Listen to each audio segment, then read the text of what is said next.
Hey guys, welcome back to LOL starring Chris Smith, the best comedy show on Love to Be Radio. Why is that? It's because it's the only comedy show on Love to Be Radio. How are you all doing, guys?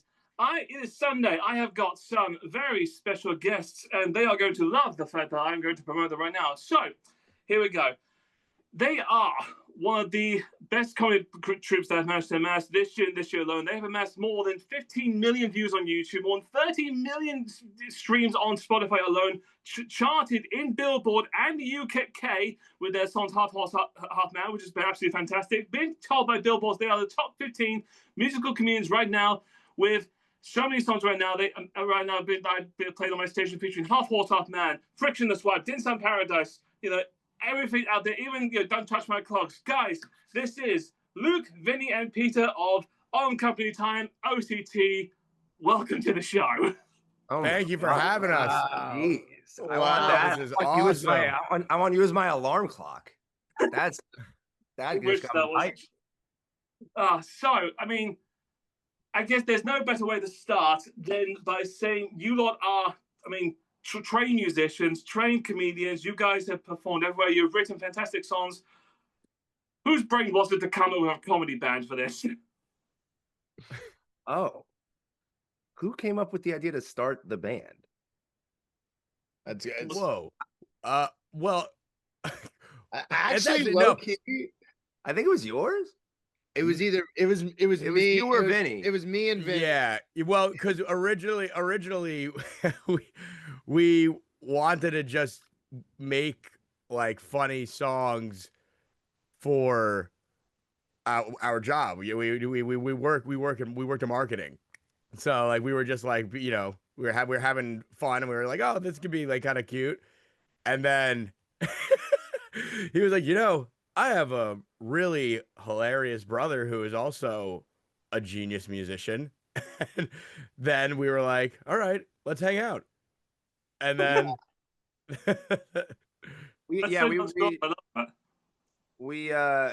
whoever's idea was to start the band, I know it was Vinny's idea to call it On Company Time. Yeah, that's true. Vinny snagged the name. We changed it on all streaming platforms. We're OCT. Because we were trying to hide it from the company that we were working at, because we were still, we all worked there, so we didn't want people to know. So we thought like a cool workaround would be like just doing the acronym, as the title. Yeah, you don't have to give me the name of them, but do they know now? Well, they in our quarterly reviews, pretty much every single time they're like, "So, how's On Company Time?"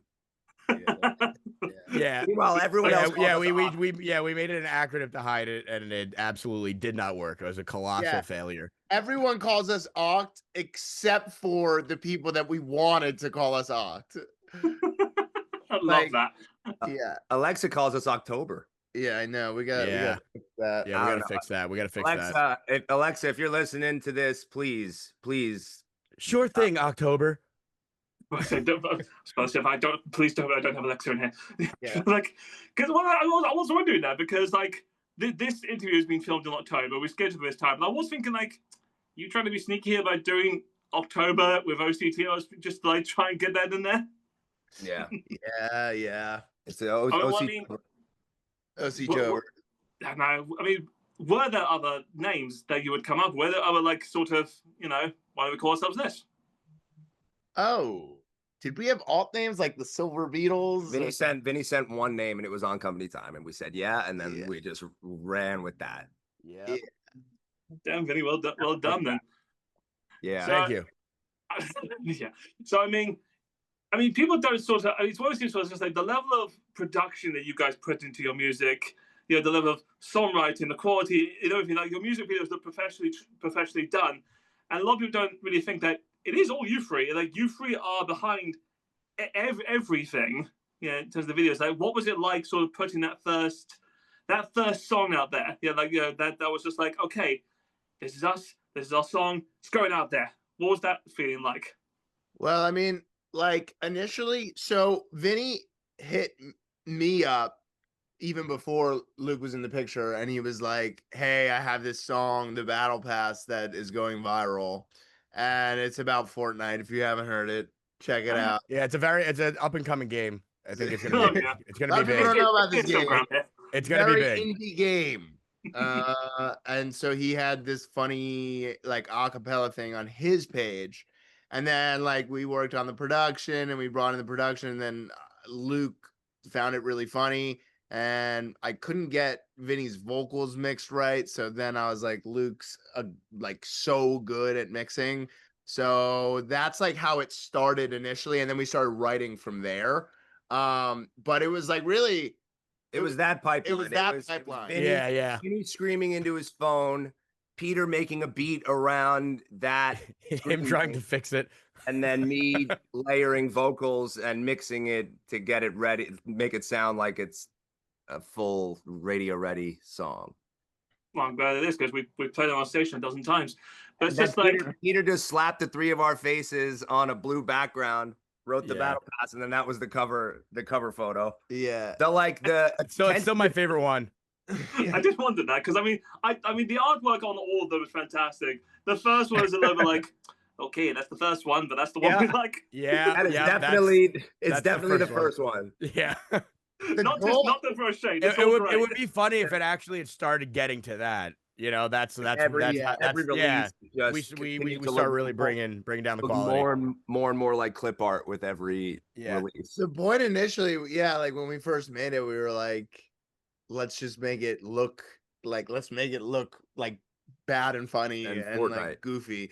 But then when we did Clogs, like, I mean, I spent Clogs is a different type of project. That album cover. Well, yeah. So let's get on that. So the Battle Pass comes out, like you say, it does go viral, and then Don't Touch My Clogs goes super viral. That's just like that goes everywhere. I mean, on TikTok, Instagram, that just blew up. Like when you, why Clogs?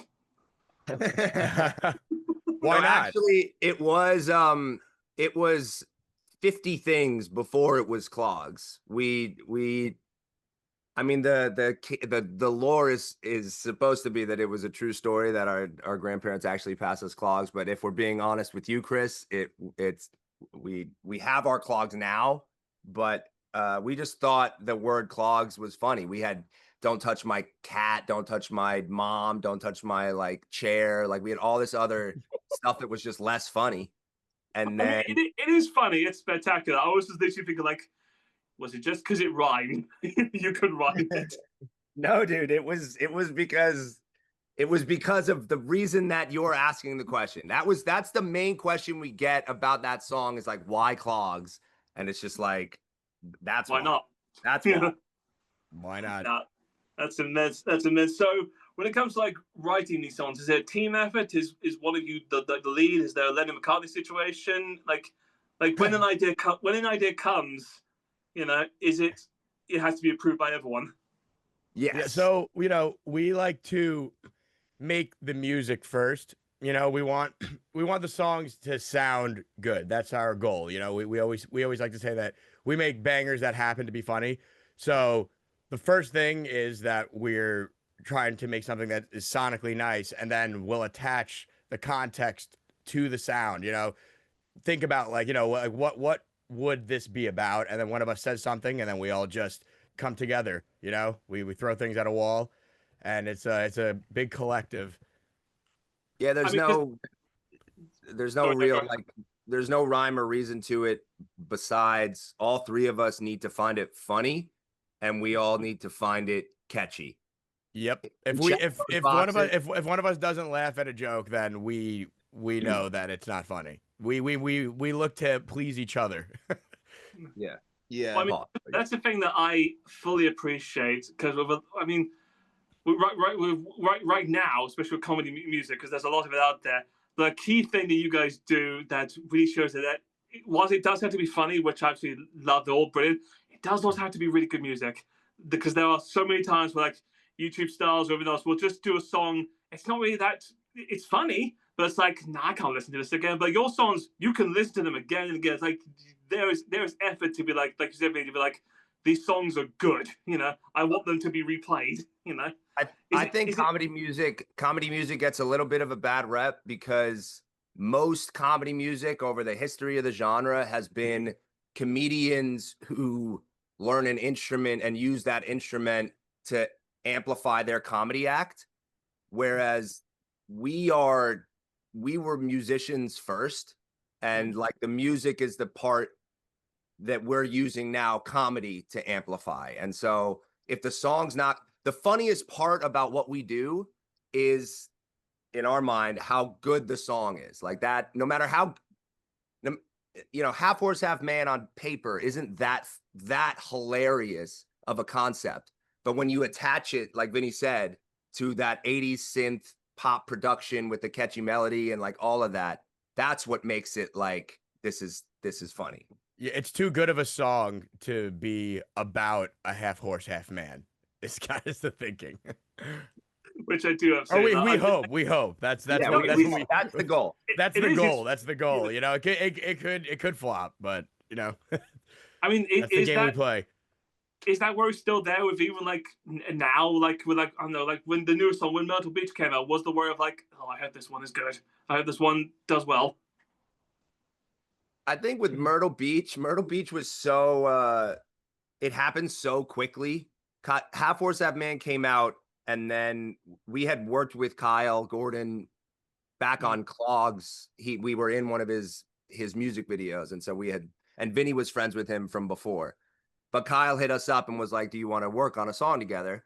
Kyle came over. We spent 4 hours at my apartment, and we made Myrtle Beach then and there. And then 2 weeks later, we were in Myrtle Beach shooting the video. And then 2 weeks later, the video was out. So it was just like, most of our projects take us like a year. We're working on something. We've been working on something since February. All of our stuff, like, honestly, like, it's kind of weird, but like, we're not, our writing style, all of us, I'm figuring out as we go, we're not like Drake, where like we can just pump out music and be okay with it for an album. Like, everything we're making now will probably come out 8 months from now, but the stuff that we were making 8 months before is coming. Like, we're constantly working and getting the mixes and getting the idea right for so long. So we sit with tracks for a while. It's like hundreds and hundreds and hundreds of hours go into these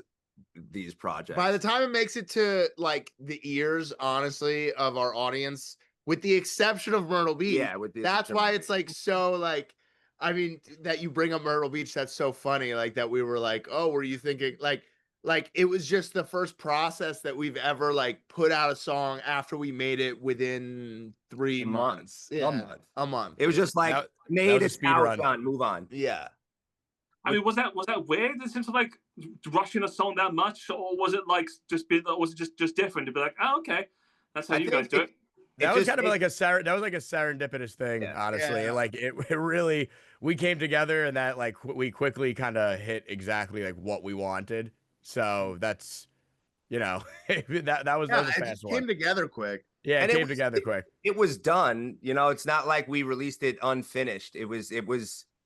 We couldn't have put any more time into Myrtle Beach to make it any better than it was. We love Myrtle Beach. Like, we loved it. No, I love it. But that's why I'm surprised the fact, like you said, it was rushed. That because there was so much work and effort into it, especially the fact that you've included the clip of Vinny passing out on the roller coaster at the end of it.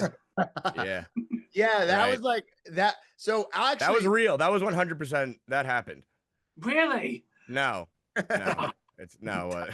I mean, people have done it before. I mean, one of my best friends has done it, and it's just like, yeah. So I was just like, well, that's a bit mean to leave that in there, but all right. Well, I've seen so many clips online of people actually passing out on those rides. So then I told them, I was like, guys, I think I'm just gonna pass out on this ride. Let's see how it looks.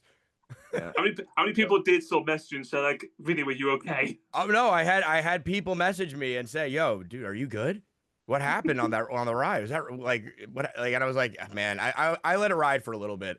I was like, I don't know. It was too much. It was too fast. And 1 minute I'm about to go off. Next minute I'm down. This is the first time that you've publicly. That's why Peter and I stayed quiet, because this is the first time you've publicly admitted that wasn't. Yeah, you know what? I figured what better time.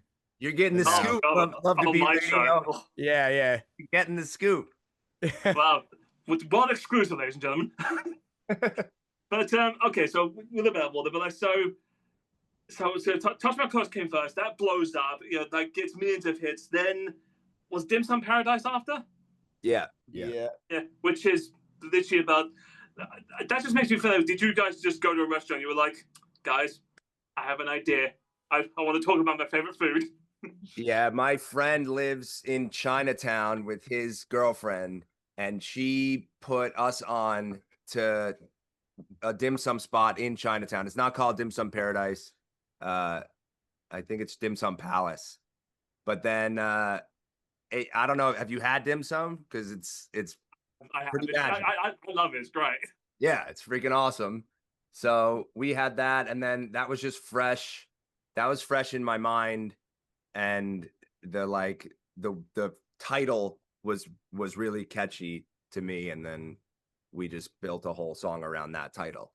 I love that. Well, I mean, the thing that you also mentioned, the fact that across all your songs, there is a bit of an 80s synth vibe of all these. It does sort of sound like you guys were just stuck in 1985, which is absolutely beautiful because that's like, synth music doesn't get a lot of credit. It's so good right now. Like, are you guys 80s babies? Are you guys 80s fans, or is it just that's the music that you love? Well, I was born in 1922, so You look I good. experienced the 80s. Yeah. he ages backwards. My apologies.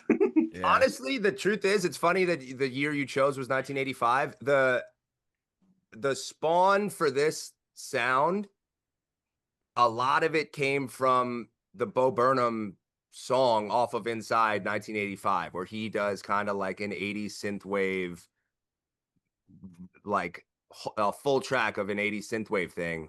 We heard that, and I just like I love that song, and it also just like sparked a little bit of a light bulb where it was like, for some reason 80s synthwave music really lends itself to goofy comedy lyrics. So then we started going back and listening to songs from the 80s that had that sound, and a lot of those songs are just like 1 degree away from being a comedy song. Like the Rick Astley stuff from back then, the like, I need a hero, like all of that stuff, that vibe. If you take it just a little bit further, it's a comedy song already. But then is it weird to sort of like, especially with new stuff you're in right now, to keep it in that sort of area, or there's stuff where it's like, you know what, there's this song that sounds very 90s to me. Like is there sort of an idea to sort of branch out, or do you just like sort of the synth music more? Oh, well, we definitely we in the bag we're looking to like step outside of the 80s synthwave sound. I mean, we have tracks in the vault, of all these different sounds, but like right now, for this era, if you want to call it that, where like it's been working and it's fun, and this is I guess the first phase, but we've got a bunch of different sounds that we're going to start pushing out. After this album, where this is just the beginning. Oh yeah, well let's go into that a little bit more into the songwriting. So, like you just said, there's a vault with, I imagine, quite a lot of ideas. Are there any particular that have been like so close and then taken away, or ones who have been like, no, I can never play this, I can never put this on there, it just isn't working?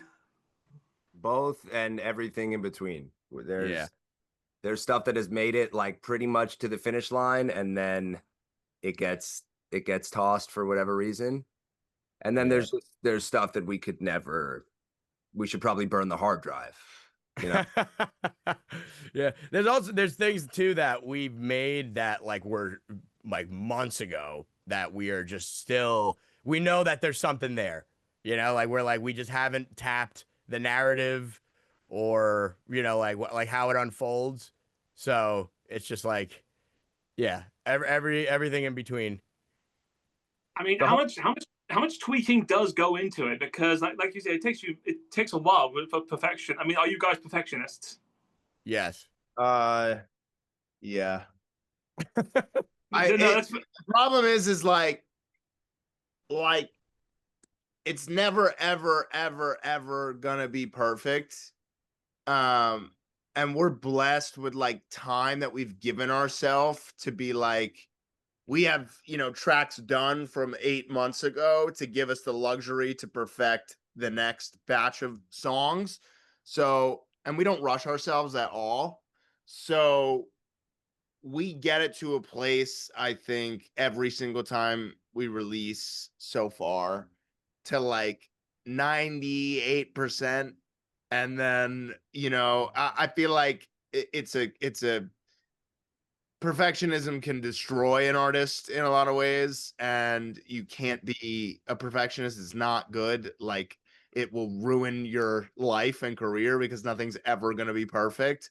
So I think we try and get it to like 95, 98%. And then, I mean, is it a collective thing where you're like, okay, this is done right, or do you have like one elected person who's just outside, be like, nope, it's done. We'll put it out there now.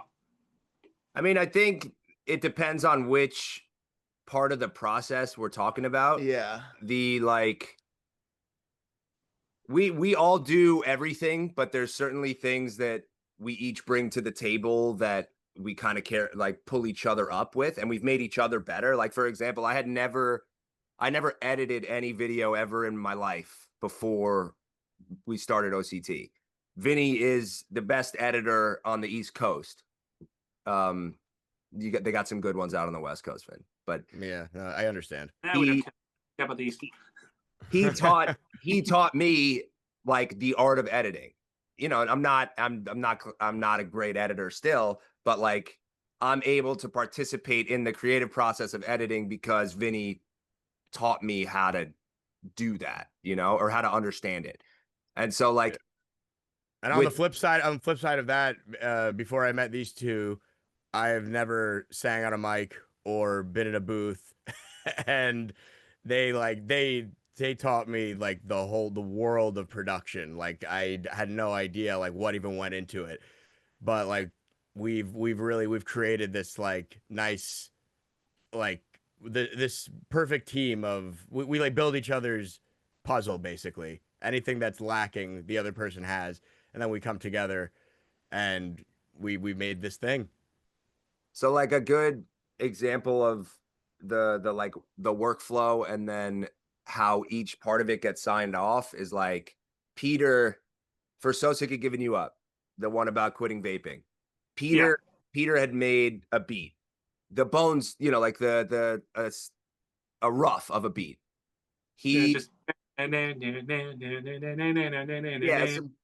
Exactly. Some chords and the drums. Yeah. And he played that for us in the car coming back from the Dim Sum Paradise shoot.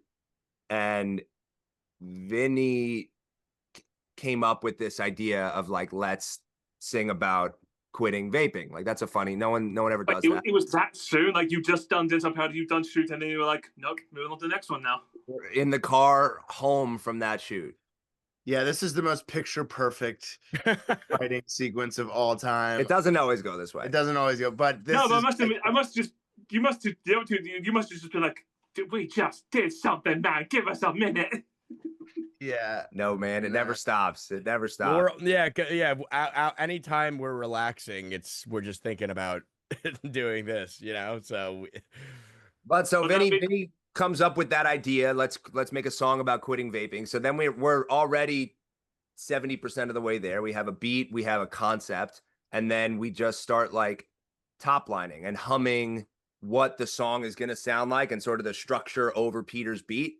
And okay, this is what the chorus is going to sound like, and this is what the verse is going to sound like. And Vinny, you'll sing here, and I'll do these verses. And then we just start sticking lyrics in. And then we went to my apartment and recorded it. And then I started mixing it. We shot the video, and then Vinny was editing the video. I don't know. It just like, it very much moves like an assembly line. And then the final sign off is all three of us. And the final sign off is the song and the music video. Yeah. Did you get in trouble for that one? Because you are basically telling people to not stop vaping. No, we're telling people to quit vaping. We're telling them to quit. We're telling them using the vehicle of the toxic relationship that vaping is. It's kind of like it's a bit of a double entendre. We're saying, hey, this, we know how bad this could be, but like, you should This is you got to get away from this because it's telling toxic. It's not good. It's telling people to never start, or else they'll end up. Yeah, or they'll end up in love with vaping. No, because it's a good song. But going back to what you said, Vinny, that you've never been in the booth. So, I mean, you all sing in each one of these. You all can sing. Did you all know that you could sing? No. Peter and I were really just super excited when we found Vinny because of how powerful his voice is. And he doesn't give himself a lot of credit as a vocalist. Just because he wasn't in a booth before doesn't mean he doesn't have the freaking pipes of God.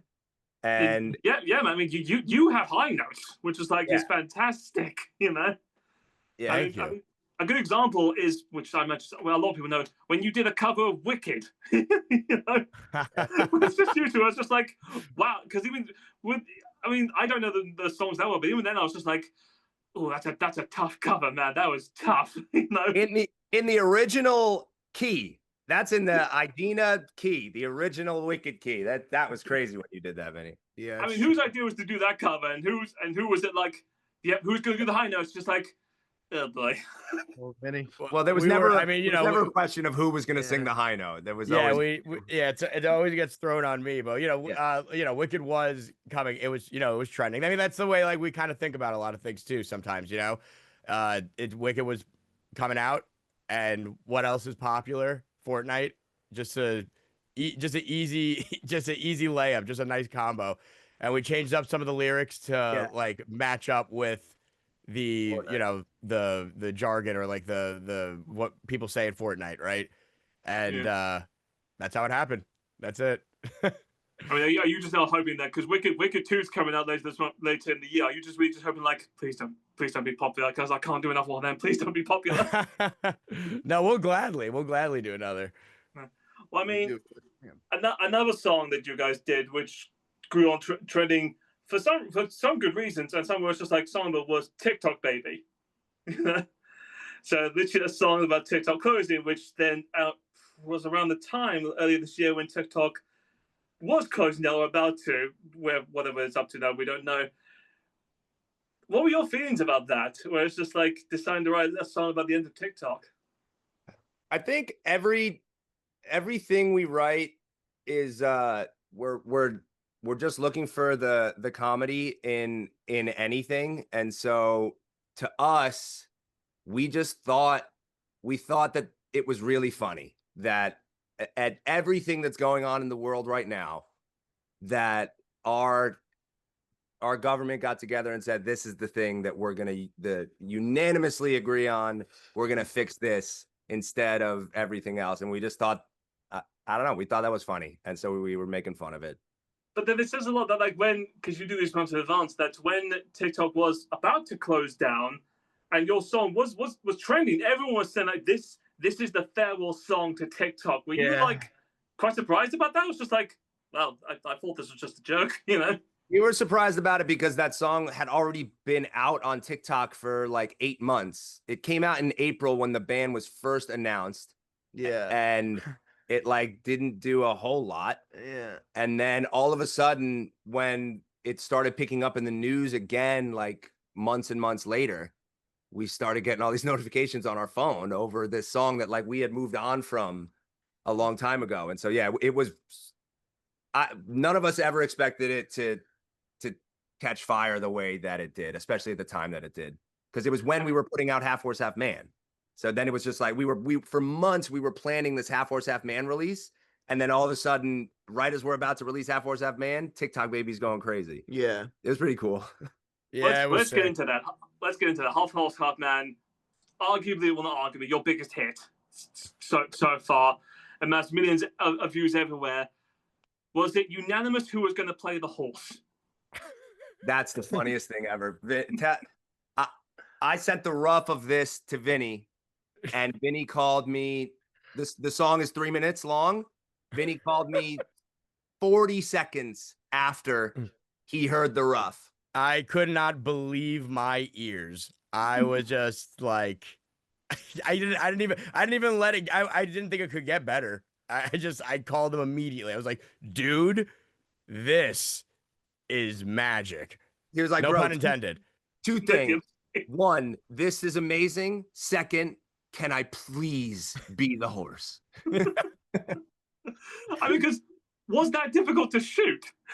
Yes. Yeah, it was. You know, It was, yeah, because I was super excited about playing the horse, and then when I put the horse costume on, I was not excited any longer.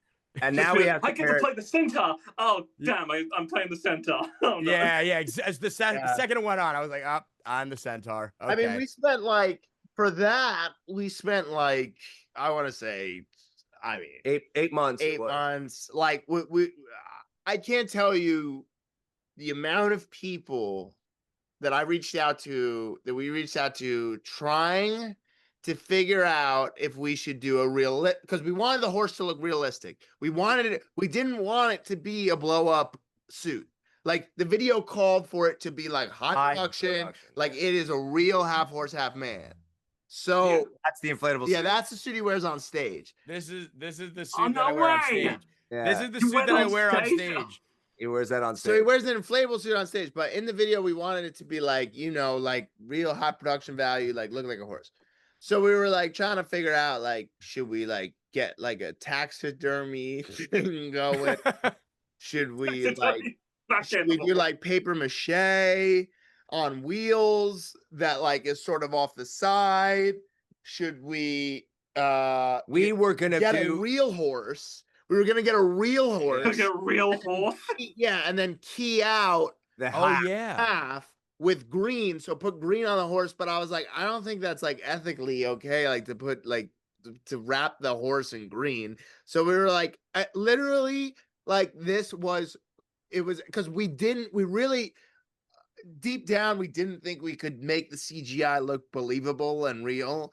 But we figured out how to do it because our shout out Arcan shout out Arcan is our VFX best friend from kindergarten, and any visual effect that you've ever seen in any music video we've ever done was done by Arcan by himself. We were like, like I looked at that guy. Can you do a horse? And he's always like, nah, I can't. I've never done a horse. I gotta do that. I can't do that. Like, yeah, but you pulled off the dumpling. Like the dumpling looks great in dim sum. Like I don't know. Like maybe you could try. And he was like, I don't know. It just takes a little bit of convincing, but he'll get around to it. And he'll do it. Because I'm imagining that it must have been like, yeah, you did the dumpling horse. Like, yeah, but this thing moves. I can't do that.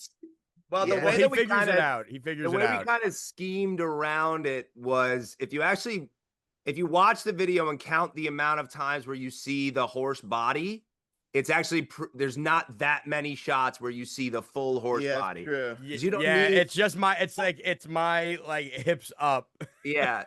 Well, to be fair, because if anyone has watched the video, it's also you as well. Yeah. At the end, you're also there as well. Yeah. Well, he's my sweet son.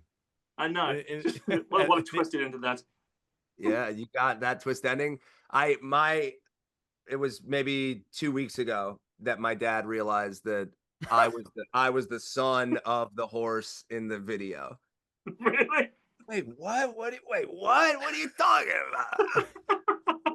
It just looked like, Dad, didn't you watch the video? It's just like, I watched the bits when you were in. It's 8 months old. Love that video. Is Love that video. that thing where it's like sometimes where it's just like because you do these so far in advance, and when a music video comes out, you'll have fans because of course your fan base is huge. You'll have fans going, "I love you did this and this," and you have to be like what happened? What happened in that bit 8 months ago? I don't remember what happened. You know, like what's he talking about in this video? The thing is, among those 8 months, no one has seen OCT's music videos more than OCT has. Yeah, it's true. So like every day we're living it in those 8 months. It's not like it's done and then we move on for 8 months and then it comes out. It's like we freaking Dim Sum Paradise. We were finishing the edit the morning that the video came out. After a 6 month process of getting it made. I mean, because I want to stress that with Half Horse Half Man how insane it got. It's just a wanted trend. It charted everywhere, including here. It reached the top. It reached the top 40 here in the UK. But Also, Did? yeah, What? did. Yeah, you charted here. Yeah. What was On, like, anybody gonna real- tell us?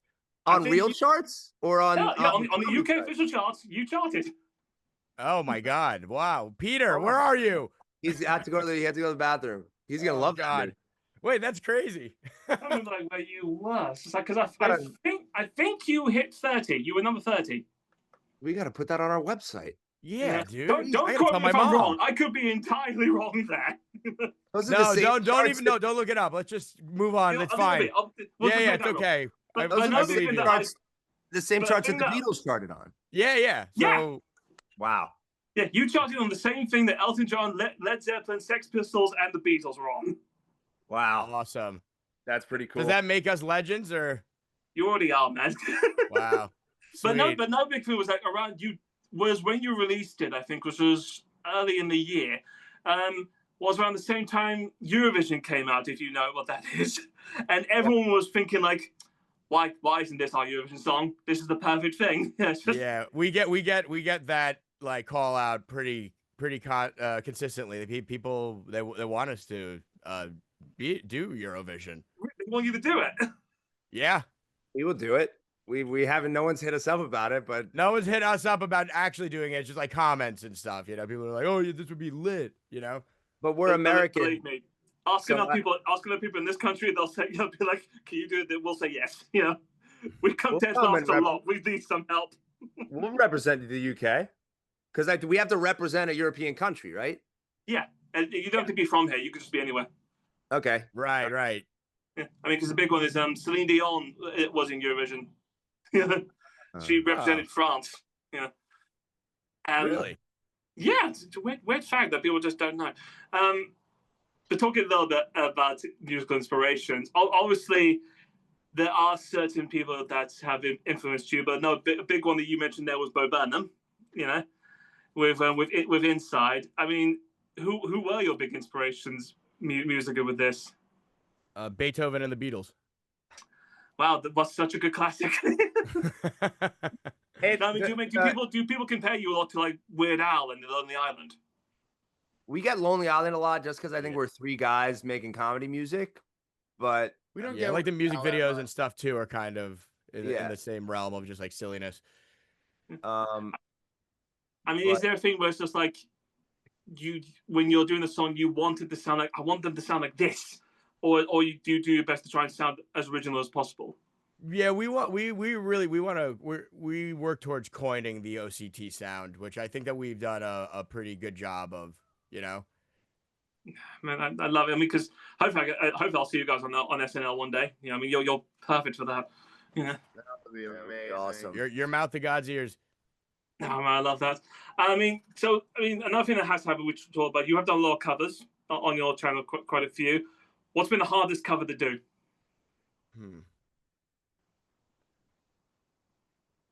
Womanchi. No, it wasn't. You sing that in your sleep.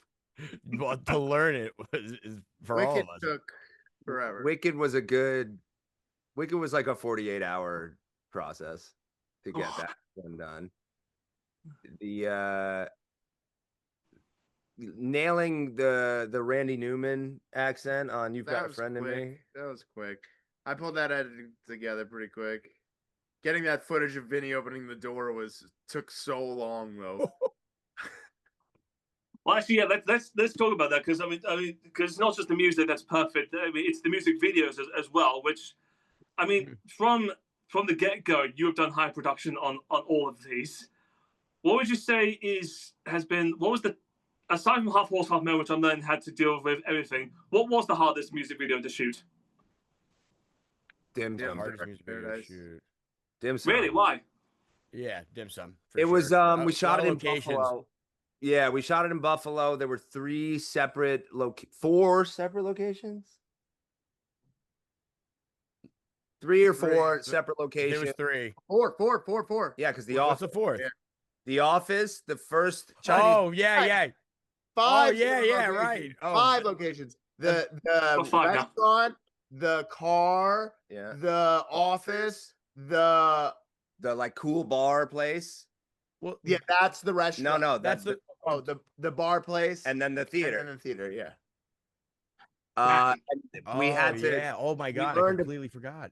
We learned a In 2 pretty. days. We learned a pretty involved choreography that we were after work pretty much 2 or 3 times a week for like, I don't know, 3 weeks, something like that. Yeah. We were going into a dance studio with a choreographer and just ripping this dance. Shout out Lexi. Yeah, shout out Lexi Corcoran teaching us.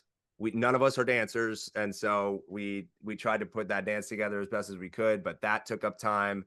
And then yeah, it was just a lot of those shots were pretty complicated. Yeah, it was a I demanding. mean, did you think about that when you were doing them at the time to be like, you know, you just doing those dances, doing those shoots, thinking like at some point someone's got to edit this. And unfortunately, it's me. We were just thinking that we had just come off Clogs and we wanted to level up the production in whatever way that we could. And so we looked at what Clogs was and we wanted to think of things that we didn't do there that we could do in Dim Sum. And we were like, hey, we didn't do a big choreographed dance at the end of Clogs. Let's do that now. And so it was us trying to level up that made it really intense. I mean, has there been in any of the videos that you've done, has there been something which you've tried and then afterwards like, I'm never doing this again? The dance from Dim Sum. Dance from Dim Sum. Because I'm noticing there's not a lot of dancing in the other ones anymore. Yeah. We're doing our own choreo from now on. And yeah, we're doing choreo that we know that we can handle. Well, I mean, I tell you, you guys have fantastic shoulders in Frictionless Wipe. Yeah. Yeah. We're working on the dance right now. We're working on the dance. Yeah, there's gonna be a dance. Dance in the next There's video. gonna be a dance in the next video. Yeah. So Speaking wait, of the process, the next video that's coming out, this song we've been working on for almost like a year. A year. Since February. Since February, we've been working on it. So it's really. We'll wait till the second half to tease you that because I don't want to give people that chance. I want to talk a little bit about. This sounds such a weird segue. I want to talk about Frictionless Wipe.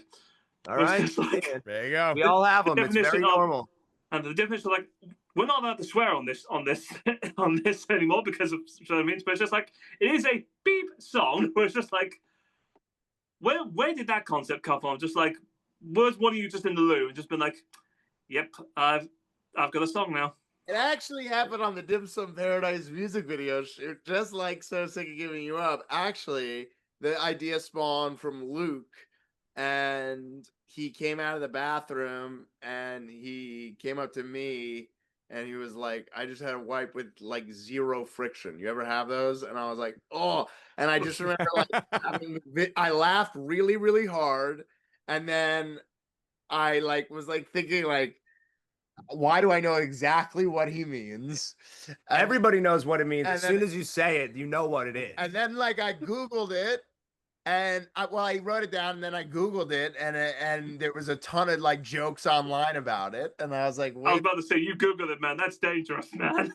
Yeah. He didn't click images. Don't worry. I didn't click images. And then I just like, I don't know. And then we're on a live, we're on a TikTok live. And I like started like playing around with the idea and the chat was going crazy. And then we just kind of made it all together. I was like, hey guys, I have this idea for this track.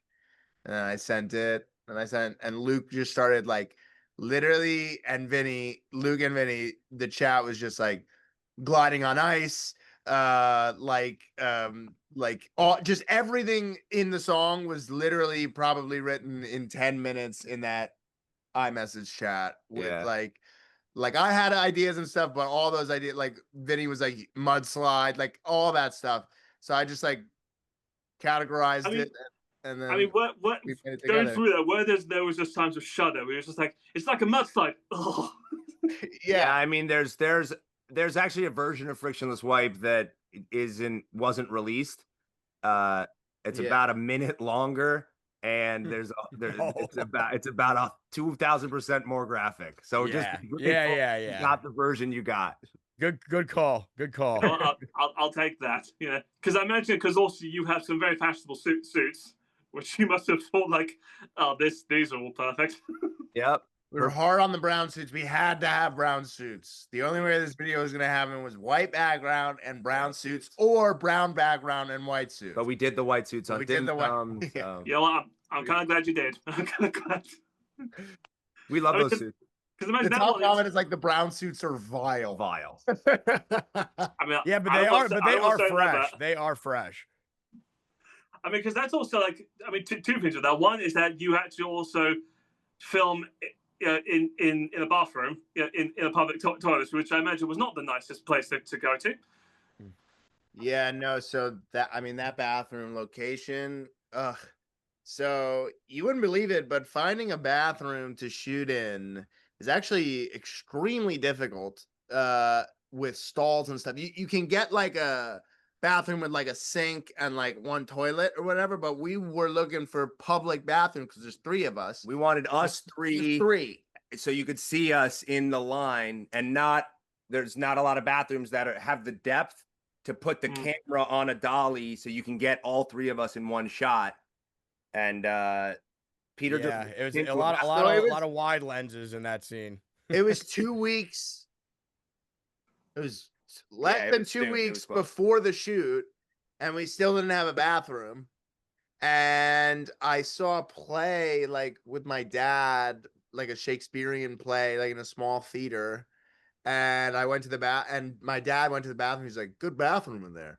And I was like, because we had the whole family was on the hunt, all of our For a friends. It bathroom. was just like, hey, if you go into a public bathroom that looks anything like what we need, please send us pictures. our producer and DP, Katie Schmitz, she's the best. She maybe went to like 6 different public bathrooms, 6 different private bathrooms, sent pictures, and we just She's walking in there with like a clipboard. Okay. Yeah. yeah, like I just I bet she, for her. I bet she loved that job that you gave her. Yeah. and you Go wanna find know a the thing? bathroom. We're not. I wasn't that picky with. I mean, we weren't that picky with the bathrooms. It was just like we need 3 stalls. That's Yeah. all we Yeah. need. 3 stalls. That's all we need. There's The one 3 we of us. got, that one, I love the one we got. Yeah, The one we got was worked. perfect. Yeah. I mean, yeah, they look- we weren't picky. We just needed to have the space. That's just- really I mean, that was they the look most good. important thing. They look Yeah. good. How much did you clean them? Oh god. Before or I after? mean, I mean, either, because I'm just thinking, filming in any public bathroom with the stalls, even if it's a theatre Shakespeare, which I imagine must still be clean, but even then, there must have been like, can we just get these cleaned first? Because I don't trust. I mean, I'm one of those people that don't trust public rooms anywhere. I wait till I'm home because I'm just like, nope, not touching them at all. You know. Yeah. I mean, Vinny was on the floor of it, so I hope. they Yeah. cleaned it. well, I made sure to Swift. I made sure No, to it was Swiffer clean, before. Vinny. I would not get on the floor. God damn. But also another thing there is that Gracie's in it. You know. Huh? You had a special guest on there on that music. Yes, Grace. Grace, Grace, who I imagine legendary. was thrilled to be like, what song am I in? And you're just like, you're not gonna like it. No, she Vinny no, hit it she off, yeah. she is like the best ever. When we came to her with the request, immediately she was like, "Yes, absolutely. When, where?" And when I tell you a super talent, that Grace yeah. is a super talent.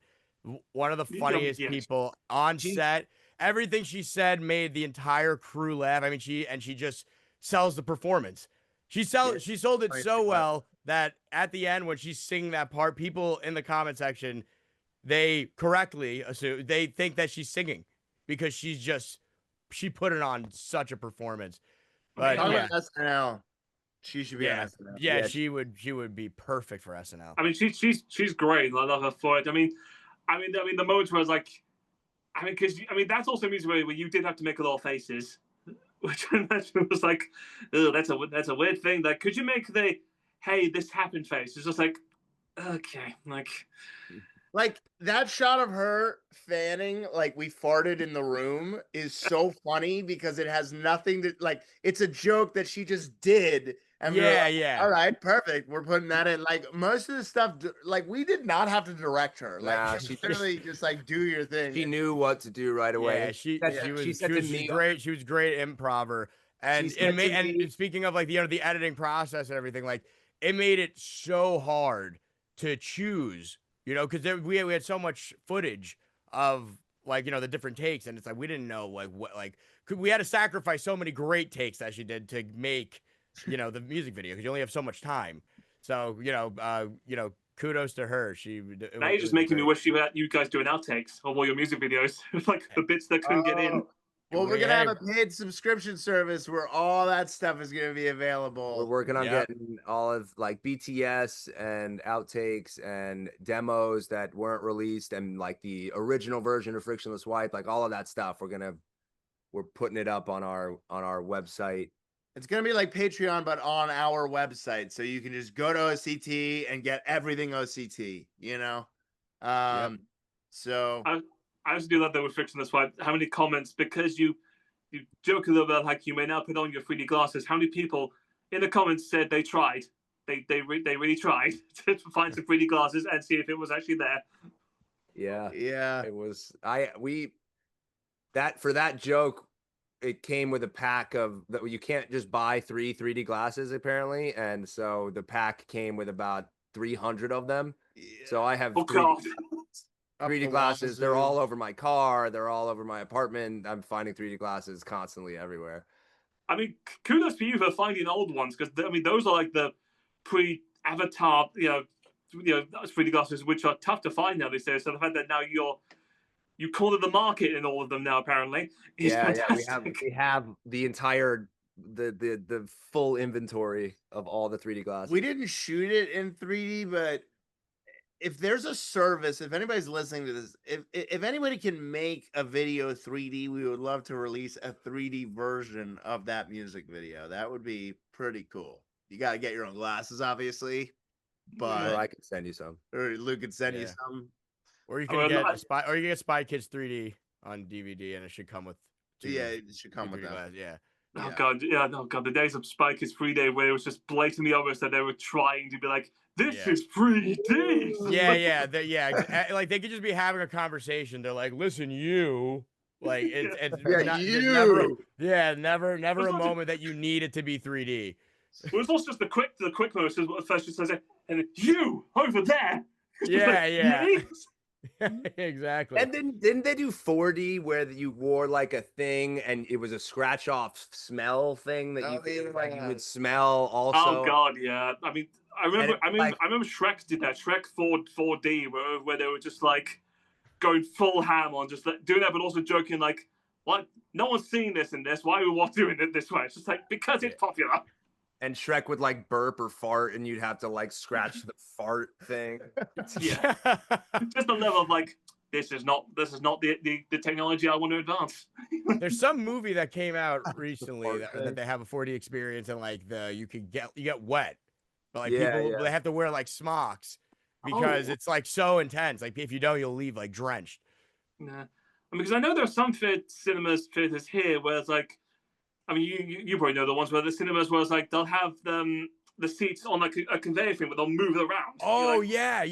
They did that for Twisters. They had that in the city. Really? That, like you could your seat like went crazy. I think there's one where it's like they did it for the last Fast and Furious. Oh yes, that too. Yeah. Get in the car with Vin Diesel. But the whole movie's in traffic. So nothing actually happens in the seat. You're just like It plays in LA, and it's just So wow, this is so real. I know. It was so realistic. I loved it. All right, well, we're going to go to an ad break right now for about 5 minutes. I hope you guys are sticking around for the next bit because we've got so much to talk about. But that was so much fun. So thank you so much, guys. But we'll have some fun. So for 5 minutes now. Listen to everything. Remember, guys, if you also want to actually watch us, you can watch us on Instagram at Love to Be Radio, where I've got the camera on this time. But also, this will be on YouTube later. But we still got more to talk about. We haven't even talked about the new stuff coming out yet, and I will be asking you about that a lot. So, all right. Have fun for about 5 minutes, guys. We'll see you in a bit. All right, guys. Hello, everyone. Welcome to LOL starring Chris Smith, the best comedy show on Love to Be Radio. Why is that? It's because we're still the only comedy show on Love to Be Radio. I am still here, guys. 5 minutes past 7 on my side. 5 minutes past 2 on my guest side. The famous, comedy band of trying to work out everything possible. Luke, Vinny, and Peter trying to get my suits up. Oh, the famous On Company Time OCT. Guys, lucky you're still here. And if you're watching this on the Instagram, yeah, they have moved location apparently. It up. Yeah, it's so. You got these new chairs, and they give yes. us the ability to lounge. Well, gives you a chance to do it. So, guys, if you actually want to watch them, you can go on our Instagram at Love the Beat Radio, and you can watch them right now. It's not the best video that I could do, but it's, I've had enough complaints of all you saying we want to see the guests, not just your fat ugly head. You lot are too mean. So we were just talking about. We were talking a little bit about movies beforehand, but we actually should probably get back to your music and such. So, trying to work this out properly. So let's just get the ground running in terms of new stuff. You guys do plan a lot ahead, 8 months in advance of everything else. Can you give us any hints what the latest song is going to be? It's not going to be just a song. You'll be getting lots of new music all at the same time. How about that for a Whoa.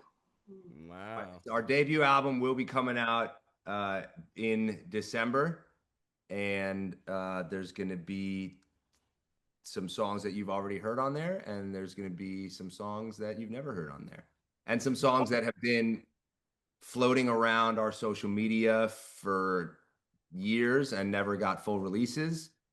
We have finished some old classics, and yeah, that's where you're getting the album next. That's what you're getting next is the album. Wow, what an amazing exclusive there. Absolutely love that. So December of all times. I mean, yeah. It's can we just get a name? Yeah. You know what? Yeah. Fine. Yeah. This we haven't. Wait, talked wait. You don't have to. We don't have to. We don't know. We don't know. Do you think the people are going to be ready for this? Yeah, I think so. Chris, the only reason we hesitated was because we have not talked about this as a group of whether we're telling people or not. Don't use my show to do this. Let's if you could just give us a minute for us to just talk it amongst ourselves and fans at home, plug your ears. That be then? I'll leave it to you later. If the listeners at home could just plug their ears. Vinny, I think it's a good idea. I think we should just tell them. You know what? I'll give you guys about like a minute then. So hang on, just right now. Okay. So right now they're off the air, so they can chat for. Oh no, we were just doing a bit. It's up to them. So you're just gonna get me to sort of chatting rambly for a bit until they give me a sign with their hands that they're actually okay to have the thing out. It's up to them, but it's all good. Okay, all good. We're coming back. We're good. We're back. Okay then. So all decided. Yeah, we are all decided. The album name is called On Company Time. The album. 3D. Mind blown. Yeah, that's it. Only myself and the rest of the English-speaking world anticipated that. Yeah, I know. Yeah, no, we didn't want it to be too much of a shock, so we hope everyone at home, I mean, they'll be surprised. But so your timbers aren't shivered. How many songs are on the album? 14, but it's 12 plus 2 skits. Okay. So I mean, you don't have to name them, but is there any particular song or skit out of the ones we haven't heard of that you're quite proud of, or you can't wait for people to hear?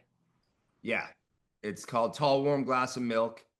It is Vinny's first full solo vocal performance since Battle Pass, and it is, to me, I can't speak for everybody, but no, you can speak. You can speak for me.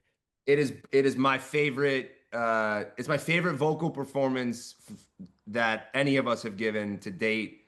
I think people are really gonna sort of see what Vinny is capable of as a singer, and it's a different type of song. It still has the '80s influence for sure, but it's not the same synthwave vibe that we've been doing. But it's still very classic us, It's the most extensive like musical arrangement as well. Like we really put a lot of work into this. Like it's a lot.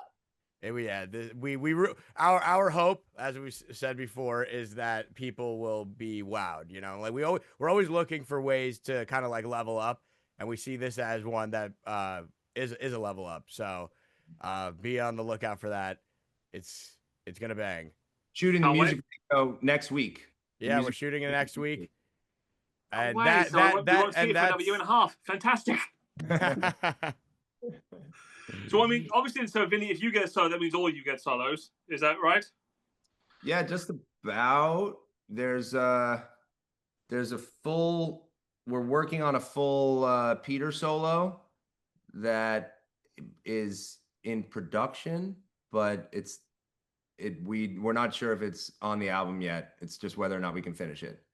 But we all sing on everything. There will be a deluxe album. Yeah. Yeah, God, as always. I mean, is it more nervous when it's just you individually singing it, or is it like you feel more like relaxed? I'm indifferent personally. Because every performance it still feels like it's the band, Yeah. and we're always together, and there's background vocals too, and like it's like the hybrid theory of like it's the solo performance, but also like we are also aesthetically pushing. So like the performance involves us being together, where The thing is like for Half Horse Half Band, that's all pretty much Luke's vocals through and through. I mean, Vinny does the vocal chop on doop doop doop doop, but then the video is predominantly like Vinny, So all these projects, you steal the show video. but yeah, so like. I mean, I'm predominantly you. You have a big part in it. But the point being is like all of these projects, like we don't just view the song as the song. We don't just view the video as the video. We view it all as like a cohesive thing. So like I feel like just because one of us is the vocalist, even through and through on a track, like it doesn't mean that the project is just that solo sort of thing. It's just whoever's best fitted for that particular thing. Like well, I was going to ask about that. So like when you're having the songs, do you sort of have a vibe like who's going to be the lead? We can kind of tell like across, so we're like, oh yeah, you'll fit here for the bridge. Like we'll put you here for the bridge, or like you'll be the chorus. Yeah, we just know each other's voices really well, and we know like I'll even be at home writing in my mind for Vinny, like knowing as I'm writing a melody, like I can't hit these notes, but I got someone who can, and so I'm going to write with that, knowing that I have access to those notes that I wouldn't have access to if I was the one singing it. It has completely changed the way that I approach writing, because I can do stuff that I could never be able to do by myself. And sometimes, we'll be like in the booth together, and if something was designed for somebody, maybe somebody else will do a take of it, and we'll be like, oh, you know what? Actually, that's nice. It's like a trial and error. There's also no OCT song that's been released that doesn't have all three of our voices on it somewhere. Like there's about 250 vocal tracks on Half Horse Half Man. Peter's in there, Vinny's in there. We're all we sort of blend the three of our voices in a way that sometimes you'll think it's just one person, but we're using each other's voices as a way to make the whole thing sound more full. It's just like part of the vocal production. No, I like that, because there is sort of like there's a unique like togetherness which you don't get in a lot of bands. Well, I mean, a lot of bands out there you'll notice where it's just like they'll have one singer, but like, okay, I'm the one that's actually going to do everything. You two are the background singers. But like because like you said, a lot of it's blended. It sounds like maybe there's just one person, but no, all of you are in this. Yeah, we're all mixed in there. And then it's like Peter said, like the video aspect of it is like, if my voice is the prominent one on Half Horse Half Man, but I'm a horrible actor. I'm not great at like playing roles. I don't think that's true. I would like to put that out on the record. I've always said that I don't think that's true. I think they're both spectacular actors. All three of you are spectacular actors. I mean, the love singing in Half Horse Half Man. No one could do it other than you. Yeah, no one could stand in the woods and sing the song out of a book for 10% of the video. Like, and Vinny, your love sing. I don't think anyone could actually do that. I imagine even then you were thinking like, could we? How confusing can we do this? Just like, nope, just make it simple. Yeah. we were none of us were allowed in the room when that scene was being shot of Vinny, cowgirl, of course, that scene in Half Horse Yeah. Half Man, because Oh, we couldn't stop laughing. None of us could stop laughing. So they took the playback and they brought it into a separate room, and we had basically the whole crew, Peter and I, watching this playback, and they're doing the scene, and Caroline is doing the cowgirl, and was it you? One of us just goes, it's quiet in there, and everyone's giggling. Someone just goes, she is so lucky. God, I wish I could be her. So funny. Yeah, but I mean, to the grand point of it is like, it's not just the song, it's the project as a whole. So like we like to delegate it properly, and like No one could have sold the father walking in on the horse as much as Peter did. I couldn't have, and he couldn't have done that. Like No. I will admit, Peter, your facial expressions on that as the father, it's just absolutely horrified. Like very like 1980s dad walking into their teenager's room. So I was like, yeah! It's like, exactly. Absolutely. I think that his performance is it's my favorite part of the video, honestly. Mine too. I love when you come into the room. That I agree as well. I think another part is when you get lassoed and you're just your facial expressions and just being like caught is hilarious. Yeah. We're actually we're releasing, what is it called? A plushie? Are we allowed to talk about that? We're releasing these, they're like basically Labubus. It's like a plushie that is of the Half Horse Half Man from our video, and it's like a model of Vinny. And we got sent like the prototype, and it looked exactly how we imagined it would look, but it was missing two crucial elements to it that like make the character, and it was the nipples. Are we allowed to say nipples on radio? Yeah, sure. Okay, so it was and it was funny because we all immediately said the same thing. It wasn't even like a thought. We were like, when we were looking at it together, we're all like, there's no nipples. It needs the nipples. It needs the nipples. So we had how was that called back to the manufacturers? What I'm saying, it was uncomfortable. Yeah, no, we had to make a game plan. But still, that's gotta be cool. I mean, Vinny, you're a doll.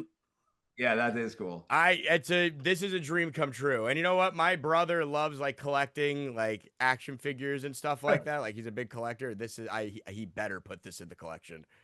I mean, that would be really big. It's just like I have another doll for you. It's just like, I don't think I need this one. It's like, why? I've got the life version already. yeah, true. So I mean, on top of that, because you guys work so well, has there ever been a song where you disagreed on it more? Has there been one song been fought over? I don't. It's never really so much about disagreeing. It's more about us being like voicing our opinion about like where it could go, and then us coming to an agreement, really.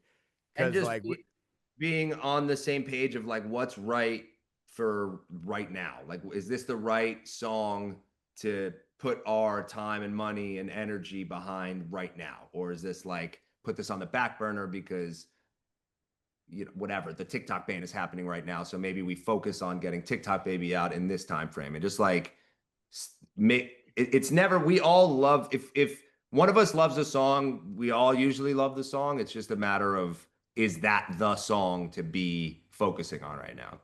Yeah. I mean, so then, because so that's a good point to be like, you all have an agreement on like, okay, this is the song that comes out. This is what's going to do.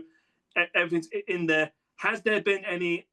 I mean, in the world of music, there's always outside control of like how tough it is, especially in also finding a label or releasing it yourself. Have you had trouble with that? For sure. Like, I mean, we're independent right now, and we like being independent. And this album's gonna be independent, and we like owning the rights to our music, and like that's sort of how we're running.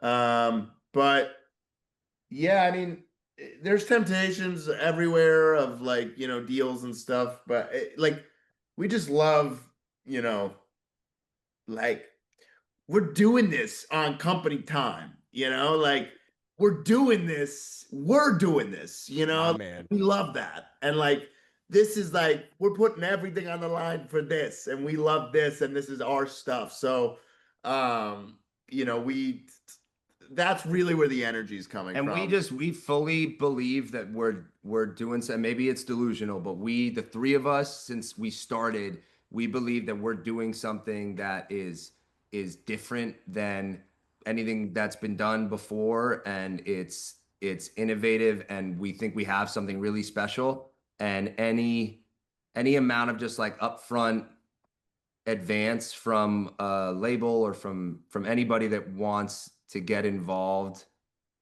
is, we think everyone is undervaluing what we know is going to be so much bigger than what it is right now. And so we just want to take it as far as we can on our own. And truly, what makes this work so well is that like we have fun doing it. Like we love doing this. This is our dream. And part of what makes it fun is that you call the shots. Like we do what we want to do.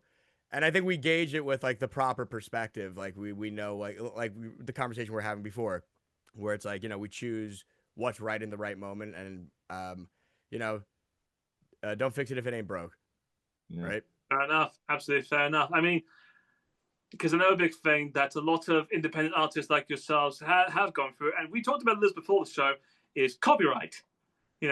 Especially when it's your own songs, and then you get flagged, which is a little bit of a weird thing. Oh, that we get flagged for our own songs for copyright? Yeah. Well, Yeah. I mean, how many? Not that it's happened to a lot, because literally we have singers on our station right now that have released stuff on this channel that get then told, sorry, this is copyright. It's all done. It's just like, okay. I mean, because I know you guys stream a lot. How many times have you sung on your streams and then been copyright for it? Every time. It's just whenever we do it, it gets muted. They're really good about making sure we can't play our music. So, and even though like our songs, even on TikTok, like our songs are linked to our profile, like they know we make the songs. Like, yeah. So I don't really know. I mean, maybe we got any like lawyers out there to help us? Like maybe there's a simple way to fix this on these platforms, but is it? I mean, because you also do covers. Is it just your songs? Yeah, because the covers don't get picked up because they don't sound like the original. So. Yeah.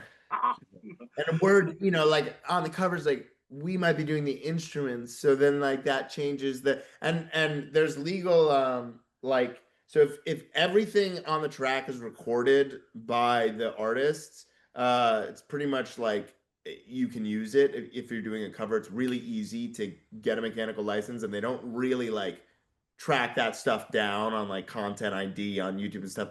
So that covers are actually easier to do. Like Tate McRae started with covers. Like a lot of young artists start with covers on YouTube, and like they're not doing the legal stuff, like to make sure that those things are covered. Usually the algorithm just does automatic splits, and says, oh, okay, we know it, like this is this track, and they do the automatic split, and then it goes to the publishing of that artist, and then it goes to the independent artist doing the cover. But when it's our track and it sounds and it's not a cover because it's our track, it's a complete copy to these algorithms. It's like, oh, they're posting a song that exists on the Spotify distribution world, and we're gonna flag that, and then we're gonna make it really hard. It's a problem. It's a problem. It's a problem. And I mean, because have you guys chased it down? Have you had to chase down your own stuff?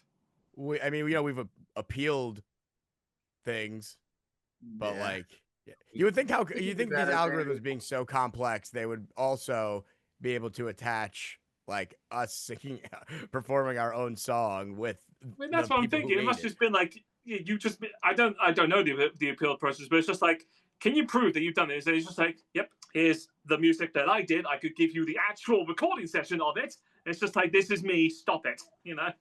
Yeah, We we are thought this. we thought the username would be enough, maybe. Uh, so on top of the fact that your album's coming out in December, you also did, if I think I'm right, you performed live for the first time this year. You know, how was that experience? Like deciding to be like, okay, we're actually going to perform live. Incredible. It's just the best thing that ever happened. There's nothing better than seeing a crowd of people singing your songs directly to your face. It was really nice. And I love that. I mean, were there any specific songs that you were hoping not to forget? I know, did some paragraphs quick. Yeah. 8 months before we have these tracks for almost a year before we release them, and then we release them. So if we don't know the lyrics by now on these tracks, then we are not, meant for the music biz. I mean, but we still, I still mess them up every once in a while. You do, yeah. Yeah. You do. Oh no, but that's fair enough, because it's also the fact that you're live there. It's actually you don't have to practice of being in the studio. You actually had to perform these songs live. Like, what was for you? What was the toughest song to finally do live? Probably clogs, because it's the most involved, and we know that it's the most like it's our most streamed song, and it's like the song that sort of guided our direction musically. So I think if you're coming to an OCT show you're expecting to see clogs, and I think it'll be that way for the rest of our life. And so we just wanted to really nail that performance in particular. So there's choreography with that. There's a narrative that we sort of attach to it and a through line throughout the show. And it sort of all hinges on clogs. And we've practiced clogs probably 5 times more than all of the other songs in our set combined. So we got it down pretty well. Yeah, half horse, a half man was pretty hard too, I would argue. We act the whole thing. We act all of Half Horse out on stage. Vinny's in the costume, and Peter's. I was about to ask that, Vinny. You're in a costume the entire time. Is that a bit of a pain?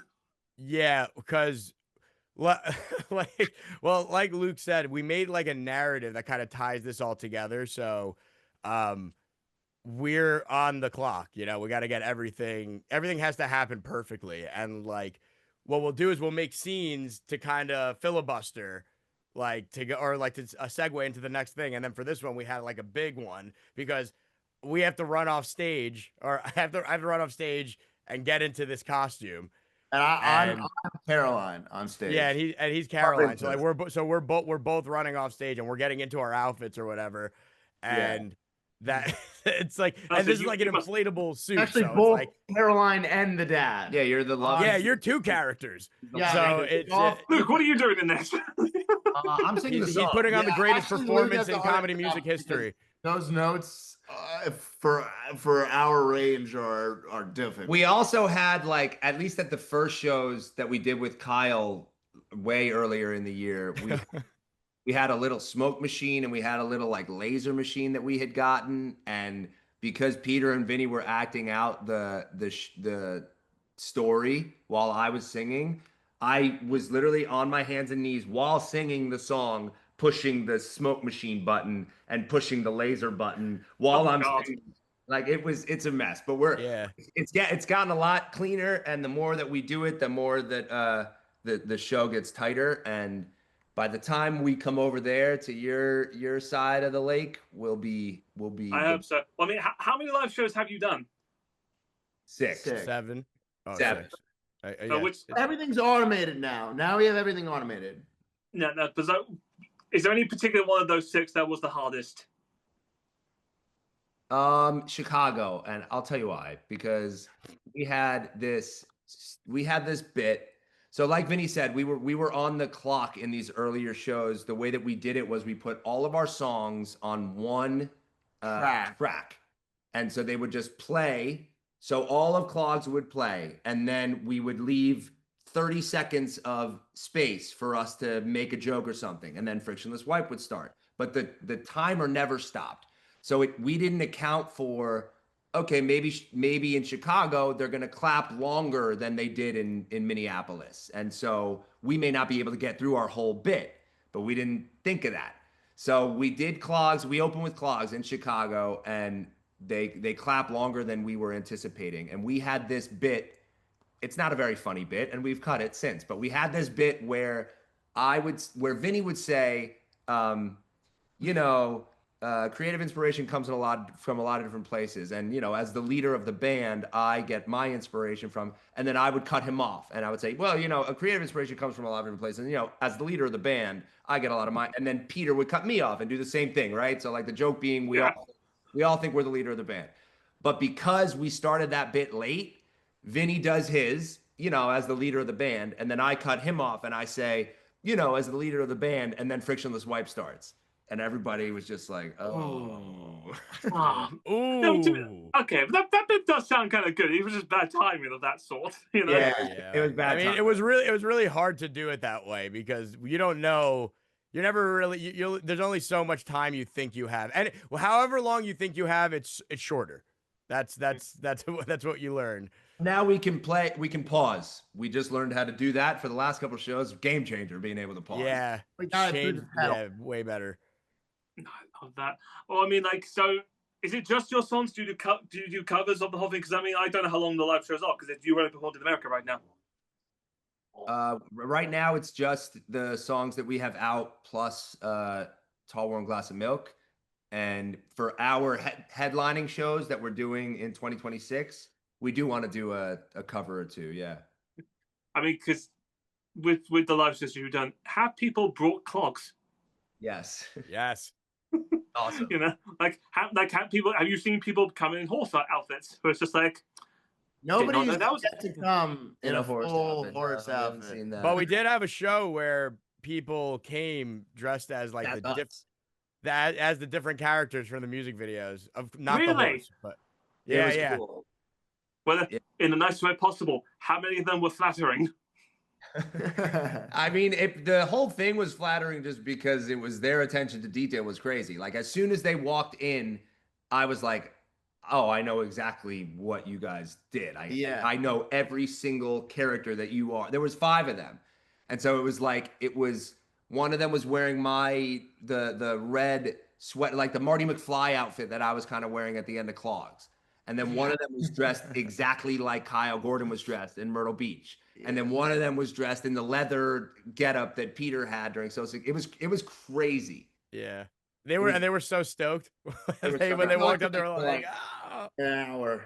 Because nobody was at Because the level of costumes that you guys have is insane. Just like going into that full detail. That that sounds. I mean, is it difficult to find stuff like that, or like finding locations or that stuff? I mean, like, what has been? Was there ever a moment of an idea in the music video that you wanted to do, but for logistical reasons you couldn't? The clogs actually were kind of like a buzzer beater. That was crazy. That was a buzzer beater. We didn't have clogs, and that's what the music video is about. And we were trying our hard. Contrary to popular belief, it's very hard to find a mystical pair of clogs on the internet. And the last minute, we got Facebook someone. Marketplace. Yeah, through the marketplace, and we just, as soon as we could, we're like, yes, absolutely yes. And is this what I'm going to find out that when you bought clogs they were too expensive? No, these were bought the night before the music video shoot, and I paid $15 for them. Not bad. To the lady, I pulled up outside this lady's house at like 10 p.m. I was like, it's really important that I get these tonight. And she comes outside. She's like, here you go. I'm like, listen, no words can ever explain how much these mean to me, but you are saving my life. She's like, all right. I don't know. And then she grabbed Luke's shoulders and she goes, but remember, don't let anyone touch those clogs. What size are you, by the way, Luke? These are a size 19. I wear a size. Yeah. I mean, were they difficult to find ones your size?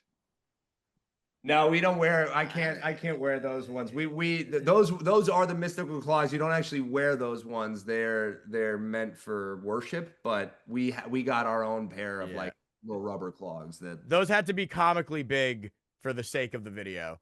Yeah. Our father wore them though with socks. Yeah. For the bulk of For the his bulk of youth. his youth. For the bulk of his youth, But, yeah. yeah. Now later in life.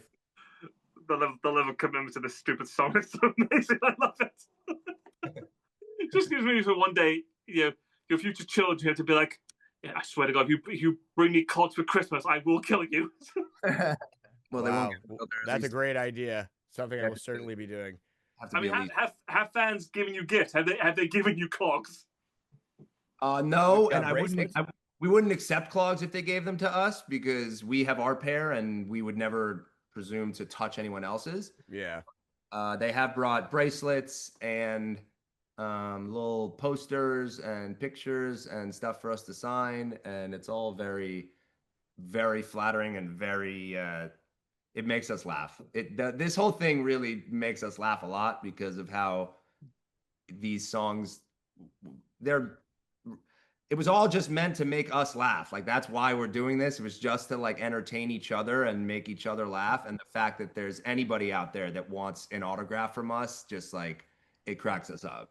And it's No, it's that really really and it's such a like magical feeling to know that like we made these songs and like people really do have an affinity for them. Like they like know the lore of it, they know the story, and it makes them happy, you know? So it's just like it's more of the reason to keep on doing it. Like we love that it makes people so happy. I love that. No, you're right. I mean, have you ever been caught out by a fan for their research? For the looking like, I noticed in this music video, you were wearing these glasses, but in this happened, you were just like, Yeah. I just wore these like one time. What are you talking about? Yeah. No, everything is intentional. Everything we do is intentional. If you watch our videos, you can freeze frame on anything, and every single thing in the frame was there on purpose. Don't And do it- that, man. Don't do that. People will look. They'll look now. I do not need them looking at clogs and then going like, what did you find here in 3.09?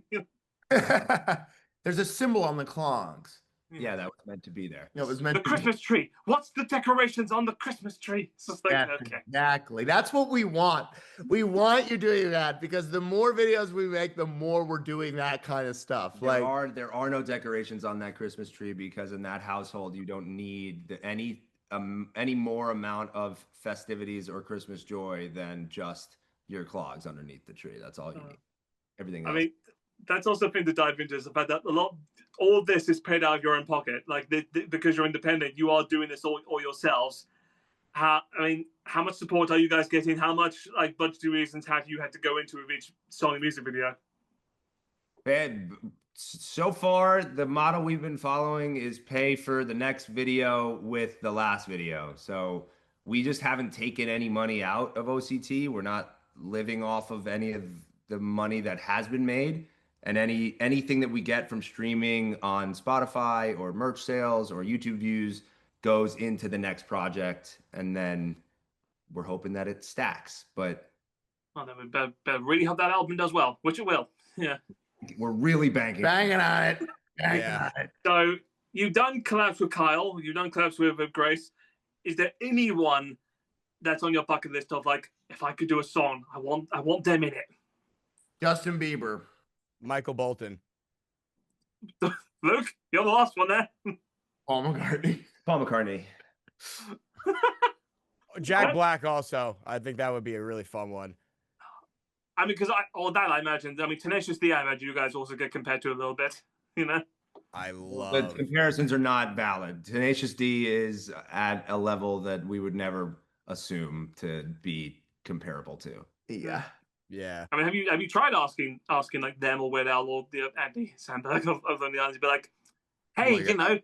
we're doing your stuff. Can we do something with you? You know. What our hopes is that we drop this album and it's super dope and colossal, and then like it gives us a little bit of street cred, and then we start working up the chain, climbing the ladder. We don't have Jack Black's number right now. Yeah. Well, let's hope he Well, hears he and sees blocked this then. Peter. Oh, I mean, so then on top of that, then you got like you are planning to do future live shows. Anyway, is there any particular that you want to go to do your live show? To perform with or cities to perform in? Let's do the last one. What cities to perform in? San Diego's one. And he loves San Diego. Liverpool, San Diego. Yeah, we're London, anywhere, all across London, all across Germany, all across Sweden. We would love to go all across Italy. We'd like to go to Austria. We'd like to go to Australia. Same countries, say more countries. We'd like to go to Australia. We'd like to go to Sydney. Just give us all the names of the countries. All Yeah, across. just name all every across. place you've ever heard. And it's just countries. We're not doing cities. We're just gonna stop in each country. Yeah. It's a tour by country. I love the idea of the world tour. So I mean, Vinny, why San Diego? Just seems like a dream. It's always a place I saw myself. Nothing, no reason. There's no reason. We've been messing with Vinny. We've been on calls with a booking agent, and for whatever reason, it's San Diego's been like a struggle, like one to like hard to close. and we just keep saying like, hey, look, it's Peter and I don't care, but if you can't get us in San Diego, it's gonna crush Vinny. And we've just been running with it, honestly. And now I bet we get there, and I love it. That's fall in love, and then you want to move there. It'll be really funny if it's if I hate it. What is this place? All the build-up, just like you got Comic-Con and my whole life for this. Comic-Con and this coffee shop. Okay, cool. But this is nice. I'll say about so we can see in Spotify like where our listeners live, and the US is our biggest demographic, but the US is big. Our most like concentrated demographic is the UK. Yeah. You guys are number Really? two. You're number 2 in our listeners, and you're by far the country that comments the most on our stuff, asking us to come to your country. So it's our intention to make our first European stop in the UK. I literally cannot wait, and I can't wait for you to go to Liverpool and then somehow put every single Beatles vibe you can. Dude, you have no idea. No, I in college I studied abroad in London. Luke visited with the family. Like and then I worked in London for like 4 weeks.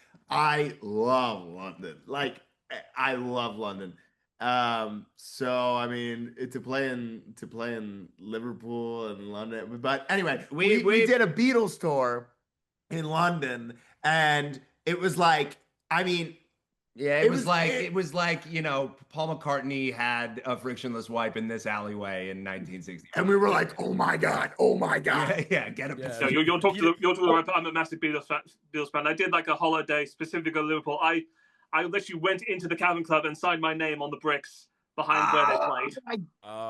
Yeah, so the thing is that we were in London, but we never went to Liverpool. So we did the tour. We didn't have time to get to Liverpool because it's kind of like outside of London. So we were like, yeah, it's far. Yeah, so we didn't have time. So we were like, all right, let's just do the tour in London, like do the whole London tour, and then like, you know, we'll get to Liverpool. And we never got to Liverpool. So but we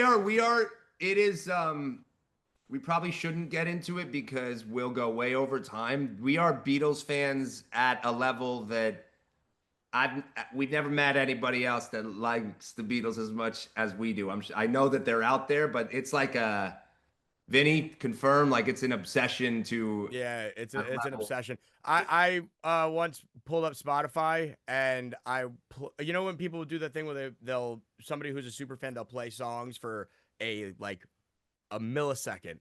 I play a millisecond and they know the name of the song immediately.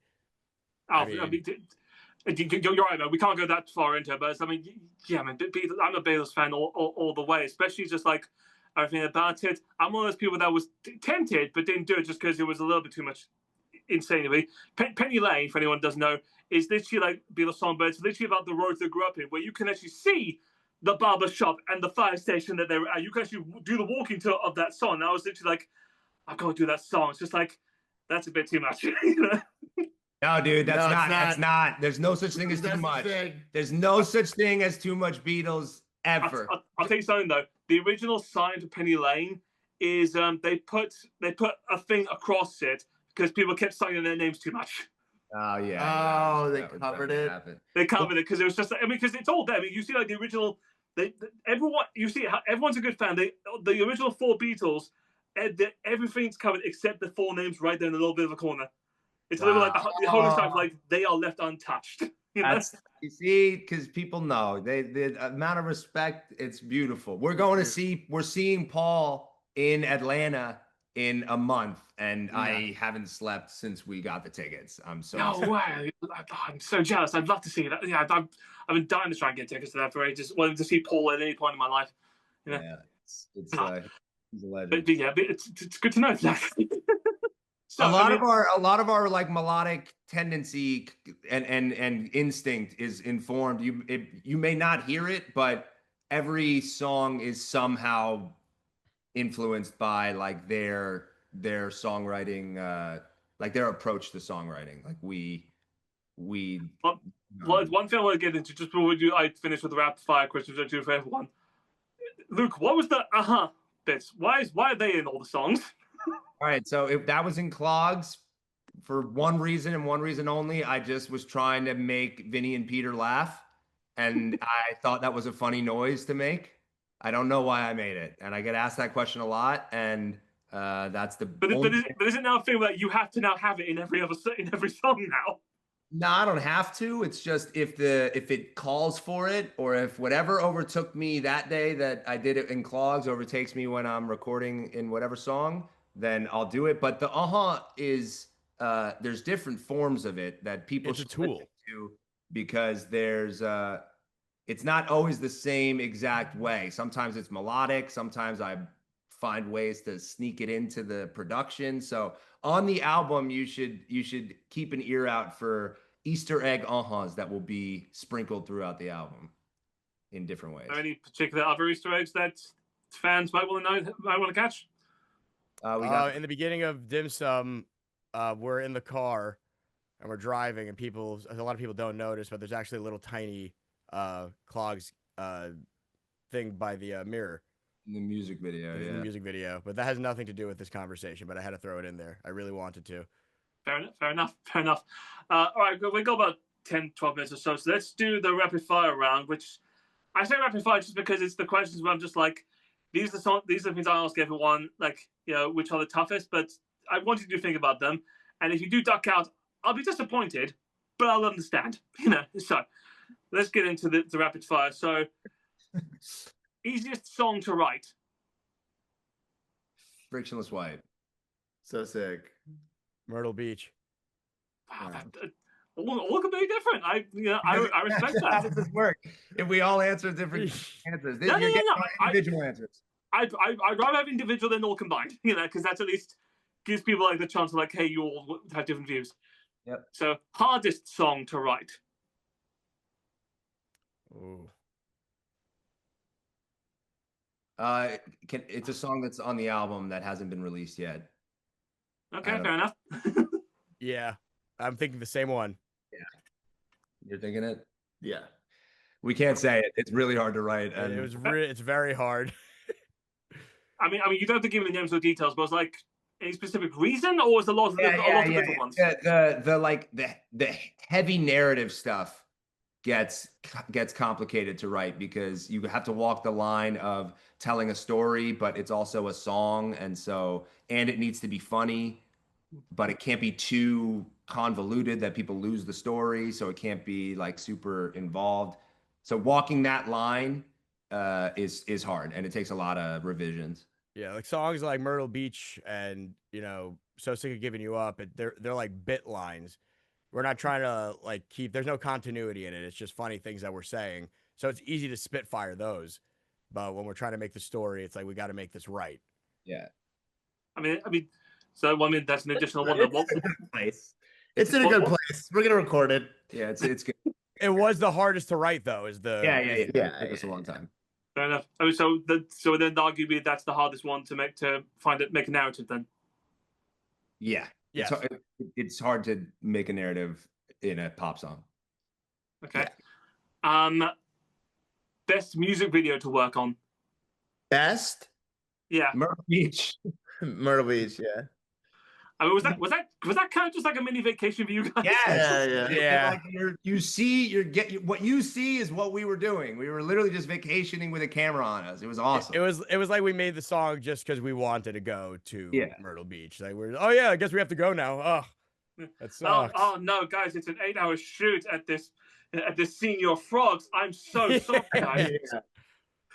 Did they actually allow you to bring the? How did you get to bring the cameras on the actual I ride? guess Well, the glorious thing about it is that whole video is shot on an iPhone. Yeah. yeah.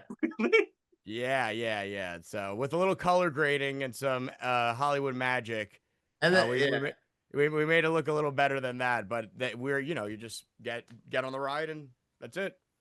What I mean, who was in charge of that? And was there any worry that you were going to drop it? And drop the oh, bomb. drop the phone. The drop Oh. The slingshot was actually they have a Yeah, they have a GoPro. Okay, so that was the best one. So then, toughest music video to do. Dim Dim sum. sum. Wow. Okay. Half horse. Dim sum or half horse. Dim sum or half horse. Yeah, that's it's between the two. Dim sum for the Actual the shoot. for the actual shoot, but there was like, there was a lot that went into half horse on one location. It was strenuous. Because we're going from room to room, doing these different setups, and the costumes and everything, and time also. We have to, because now we're playing with. We know that we have to get to a certain point. The music video is shot non-linear because we have to get to this nighttime scene. So we have to make sure we get everything during the day to get all the stuff that we need at night. Okay, that's good to know. So nice title, but that's fair enough. Easiest song to sing. Myrtle Beach. Frictionless wipe. Okay.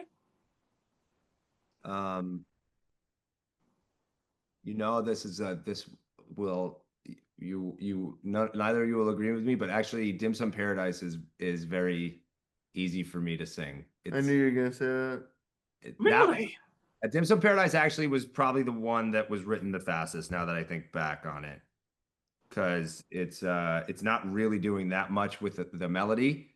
And when I was younger, all I ever wanted to be was a rapper, so I learned breath control and how to get through This is your rap moment.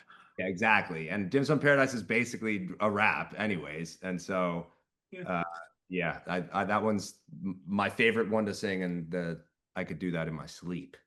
Okay, now the parallel. Toughest song to sing. Half horse, half man, for me at least. It's a hard one. Gotta Peter? be dim sum for Vinny, right? Oh, Dim Sum, Vinny. Yeah. Yeah. It's gotta be dim sum. At the end of Frictionless Wipe, it gets pretty tough for you. That's what I was thinking. I was trying to choose between the two because frictionless also at the end that's a tough one.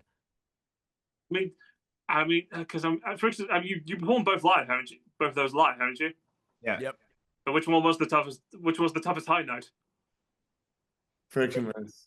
Well, because also the order, at that point at dim sum, I've already sang that. Actually, dim sum, I do emphasis on Luke for dim sum. So It's Friday night. It's dinner. Do it all Friday week. night. Yeah. So I do all his other, just in case he needs to catch breath, because we end with it.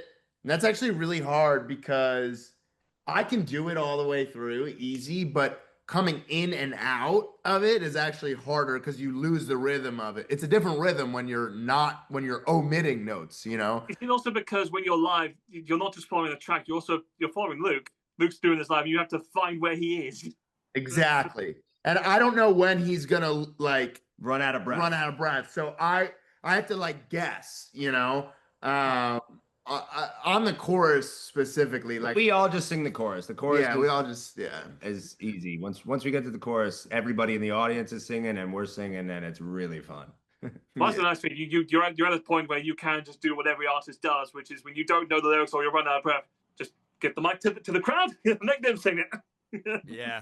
I know that it might sound crazy, but It's just like, okay, you. I mean, I love it, but there were some artists who I'm just like, you lazy piece of you can Yeah, sing yeah. this one. Yeah. Okay. Favorite cover Favorite cover that we've done? that you've done? Blow on cheek. Okay, Yeah. good one. It's actually Sin Genuine is the. Yeah, okay. And Hakuna Matata. I love the Hakuna Matata. Oh yes. okay, and hardest one. That's that Wicked one. I can't imagine it. I don't know how Vinny did that. I mean, still 'cause- say that it is Womanchi because that took so long to learn. how to speak the language. Yeah. I don't speak Mandarin. Yeah. God, that must have been like there must have been moments where you were just learning and just be like, this is not worth the 2-minute video I'm doing this on. It was worth every second. I loved doing it. No. Okay, and well, I guess any particular cover you'd wish to do? The Pokemon theme song. I second that. One. And I can literally just see you as Ash. That's just you just put it in my head now. Just like okay. All right. Vinny said I was Meowth the other day. Remember with Team Rocket? Yeah, Team Rocket. Me and Peter are Jesse and James. Yeah, and I was Meowth. Oh, damn. Vinny, any particular cover you don't want to do? I would like to do the Pokemon theme song too, or it could be What's New Scooby Doo, you know? Oh, okay. Okay, I love that. Luke? No, sorry, Luke. Yeah, Peter. I Dreamed a Dream, the Susan Boyle version. Nice. Nice. Wow, what you two went one way, you went another way, which I am totally getting on. How it goes. So, why don't you dress up as Susan Ball? That would be the dream. He already is. Okay. Okay. Well, all right, guys. What a way to end this interview. That's an insane way to do this. So, guys, it's safe to say that you have amassed such a popularity that's been so fun. But like you said, you guys are doing this out of your own pocket. So a lot of the stuff you do ask people to listen to songs. So please plug away. Where can they find your songs? Find us at OCT on Spotify. The best place to go if you want everything that we do is octmusic.com. That'll have a link to wherever you listen to music and wherever you watch media. We are there. We're on YouTube. We're on Apple Music. We're on Twitch. We're on Twitch. Yes, we're on Twitch. Yeah. Please plug your Twitches. What were they? If there are any Twitch users out there, check us out at twitch.tv/OCT_official. We have been streaming weekly. We've gathered quite a community and we do a bunch of fun stuff, from playing games to, watching videos, reacting, doing tier lists. And on top of it all, we like to play our music and we take requests. And we talk with you. We have fun, Fair enough. Okay, and live shows. Any of them coming up soon or in the future? Yeah, we have some shows coming up in January, but we don't have exact locations yet. Okay, so. but live shows coming soon next year. Yeah. Live shows coming soon. Keep your ear to the ground for the album and the show, the tour with the album. It's all coming together. More music Everyone, videos. check out the album coming in December. We don't have an exact date yet, but we'll work it out. We have a name on company time. The album dropping in 2025. New music videos, new tour, new everything. And everyone's asking for a Patreon. We're going to have the equivalent of that on our website so you can get all the behind the scenes while we're dropping the album, while we're dropping the videos, while we're doing the Twitch streaming. So take a look at that. No worries. And remember, guys, you can listen to us live right now on the station at lovetobradio.co.uk. That's where we are right now. This interview will be put on YouTube within a week. I don't know when, but we'll let you both know. It'll probably be on both our channels whenever we can. I'll find them along with other clips. Guys, it's been such a pleasure. Thank you so much for being on my show. It's been such a gracious thing. And hopefully one day I'll actually get you in the studio to listen to you live. Yes, man. Yes. We're getting over Say there when. as soon as we can. We want to get to Right. the UK ASAP. Yeah. All right. Take care, everyone. And I will see you guys next week, same time, same place, with whatever guys I have up to. But remember, guys, there's always one thing, just there is never a time to waste time, but you can do it professionally. Yeah. Yes. Yes. Amen. Take care, everyone. Bye. We'll hit you up when we're over there. Yes, please do. We'll do like a 4-hour show about the Beatles. Oh, please. We'll book our flight tonight. Take care, guys. See ya. All right, see you, man.